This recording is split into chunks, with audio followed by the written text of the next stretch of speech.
That's the key. Now let's look at this. That was 356.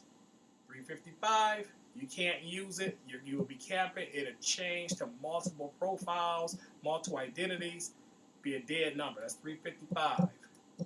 357, return a single identity, gives a person information, their age, their name. Now this one, 356. This is why you spend the $200 with legal CPN. This is why you buy a quality CPN number. This is how we can guarantee you will have a quality CPN number that A, is not going to interfere with another human being. B, you won't have to worry about multiple identities. C, when you get a CPN from us, it's going to be a clean number, no flags present.